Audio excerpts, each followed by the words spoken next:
ہاں کتابیں ایسی لکھ دی گئی آپ کے لیے، نماز کے طریقے کی کتاب، کیا حنفی مسلک کے مطابق نماز کے طریقے کی کتاب کہتے ہیں، وہ کیا جی، وہ نماز کا طریقہ کتاب و سنت کی روشنی میں بولے تو صحیح بات ہے، حنفی مسلک پر اس کی روشنی میں تو کوئی الگ مسلک اترا کیا؟ کتاب و سنت کے علاوہ بھی کوئی اور اترا کیا؟ ہمارے مسلک میں کیا عورتوں کو مسجد میں آنے کی اجازت نہیں؟ تم کون جی ہوتے؟ بخاری کی حدیث ہے لا تمنعوا اماء اللہ مساجد اللہ، اللہ کی بندیوں کو اللہ کی مسجد سے آنے سے نہ روکو، اللہ کے رسول کا قول ہے، اللہ کی بندیوں کو اللہ کی مسجد سے آنے سے نہ روکو، اور یہاں امام بولتا ہے کہ حنفی مسلک میں جائز نہیں ہے، ہاں حنفی مسلک میں یہ تو جائز نہیں، لیکن حنفی عورتیں پکچر کو جاؤ جا سکتی ہیں، مال کو جاؤ جا سکتی ہیں، کیا فیشن کو جاؤ جا سکتی ہیں، الگ الگ کلب کو جاؤ جا سکتی ہیں، ان کو منع کیا کہتا مسجد کو ایک جاؤ نہ کو، بگڑ کو جائیں گے اچھی بنیں گے، ہاں کم از کم مرد تو کہیں نہ کہیں کچھ سن لیتا، عورت کو سننے کا ایک ہی موقع ملتا اگر وہ مسجد آتی جمعہ وغیرہ کا سن، وہ بھی نہ سنا اسے، پکا جاہل ان پڑھ بنا کے رکھو، خالی کھانا پکانا کھلانا پلانا، خالی کھانا پکانا کھلانا پلانا اس میں بنا کے رکھو۔ ہاں حنفیت کو ماننے والی کیا ہے، کالج کو جا سکتی ہے، ہاں گمراہی میں پڑھ سکتی ہے، چکروں کے ساتھ پھر سکتی ہے، ان سب پہ ان کو کوئی ریمارک نہیں۔ ہم مسجدیں کھول کے عورتوں کے لیے الگ اہتمام کر کے رکھیں کہ دیکھو بھائی آؤ، یہ کیا جی تمہیں عورتوں والی مسجد کی جاتے سکی، مسجد کو ایسے پوچھتا کہتے کیا پوچھتا، عورتوں والی مسجد جاتے سنا تمہیں، یہ کیا تمہیں عورتوں کی سر کا اوپر ہاتھ بن لیے۔ میں بچپن میں سنا ایک آدمی کہہ رہا تھا مجھے، بھائی یہ لگا سب حشر کے میدان میں اللہ عورتوں کے ساتھ ملا کھڑا دیں گا بھائی نا کو، کہاں عورتیں الگ کھڑے رہیں گے، کہاں مردیں الگ کھڑیں گے، پوچھنا اس سے چھو وہ کون سی جگہ رہیں گی با جہاں الگ عورتیں کھڑے رہیں گے، سو کہاں مردیں الگ کھڑے رہیں گے، ذرا بول، عجیب بات۔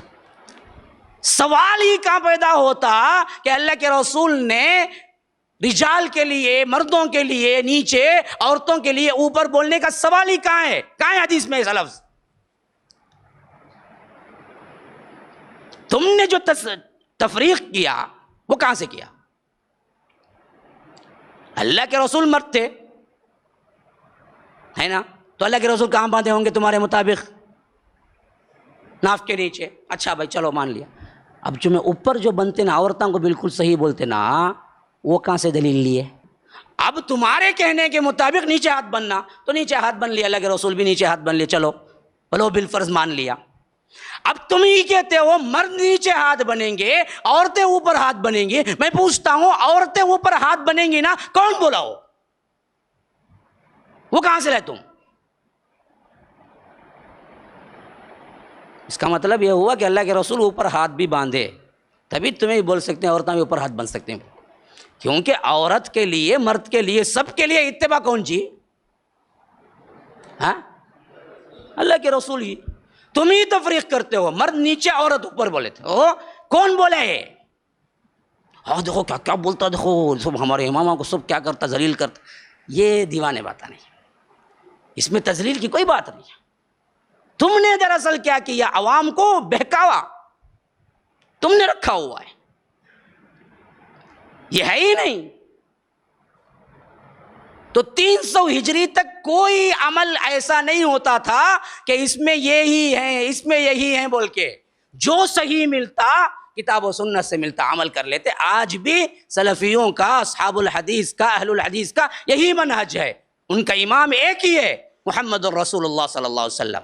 بقیہ سب اماموں کی بات مانتے ہیں، عالموں کی بات مانتے ہیں، اس بات سے مانتے ہیں کہ یہ قرآن و سنت سے دلیل دیتے ہیں۔ اگر کوئی امام، کوئی عالم قرآن و سنت سے دلیل نہ دے، وہ کتنا بڑا چوٹی کا امام کیوں نہ ہو، اہل الحدیث کہتے ہیں کہ اس میں انہوں نے خطا کی، غلطی کی۔ یہی بات تو تھی صحابہ میں بھی، یہی عمل تھا۔ اب بعد میں آنے والے علماء، خاص کر انہی کے بھی اس بات میں سپڑے گئے۔ اگر ان سے پوچھا گیا، ایک آدمی نیا نیا اسلام قبول کرتا ہے، ابو وہ لا الہ الا اللہ محمد الرسول اللہ بولنا کی نہیں، ساتھ میں ابو حنیفہ کی امامت اور ان کی تقلید بھی بولنا کی نہیں کی، کیا کرنا انہیں مسلمان ہونے کے؟ بولو نا بھائی، اگر یہ واجب ہو گئی تو لا الہ الا اللہ محمد رسول اللہ کے بعد ایک دوسرا جملہ بولنا انہیں، میں امام ابو حنیفہ کا مقلد ہوں بول کے۔ اب کوئی اسے مانتا ہے کیا؟ کوئی مسلمان ہونا چاہتا ہے تو وہ لا الہ الا اللہ محمد رسول اللہ پہ اکتفا نہیں کرنا، بلکہ ساتھ میں بولنا انہیں ابو حنیفہ کا بھی میں مقلد ہوں، تب بھی مسلمان ہوتا، نہیں تو نہیں مسلمان ہوتا، بول سکتا کون تبھی؟ تو پھر کیسے لائے ہمارے اوپر فقط جو نیا مسلمان ہوتا اسے لا الہ الا اللہ محمد رسول اللہ کہتے، جو پرانے پہلے سے مسلمان ہیں ان کو لا الہ الا اللہ محمد رسول اللہ ابو حنیفہ کی تقلید بھی کہتے۔ یہ کیا جی ہے؟ کیوں تم کھڑے اس واسطے آج پسے؟ اسی وجہ سے بہت سے ایسے بڑے بڑے کیا ہیں اسکالرز جو دوسرے مذاہب کے تھے، ہمیں پتہ چلتا ہے کہ اسلام قبول سچا ماننے کے باوجود قبول نہیں کیا۔ انہوں نے دیکھا کہ اگر میں سچا مان کے آ جاؤں، ہر فرقہ بولے گا میرے اس میں آؤ، میں کہاں جاؤں؟ ارے جو پرابلم میرے مذہب میں ہے یہ مذہب میں بھی وہی پرابلم ہے، چھوڑ دو، ہم ڈکلیئر ہی نہیں کریں گے۔ بات کہاں تک صحیح ہے معلوم نہیں، لیکن امبیڈکر کے بارے میں یہ بات میں نے خود پڑھی ہے کہ وہ دل سے مانتا تھا کہ مذہب اسلام صحیح ہے، اور لوگوں کو بھی بولتا تھا اپنے اپنے شیڈول کاسٹ جو بھی تھے، اگر کوئی مذہب تم چاہتے ہو تو اسلام کو پیروی کرو، اور کھل کے ڈکلیئر کرنا بھی چاہتا، لیکن ڈرتا یہ تھا کہ ڈکلیئر کرنے کے بعد حنفی بنے یا شافی بنے یا حنبلی بنے یا مالکی بنے، اس واسطے سے ڈکلیئر ہی نہیں کیا۔ یہ فرق دراصل اسلام کو روکنے کا سبب بن گئے، اتنی بڑی بڑی کیا ہے مصیبتیں آئی، پھر بھی ہمارے علماء ٹس سے مس نہیں ہوئے، آج بھی وہی چیز کیا کرتے ہیں ہمارے اوپر ڈالتے ہیں۔ السلام علیکم ورحمۃ اللہ وبرکاتہ۔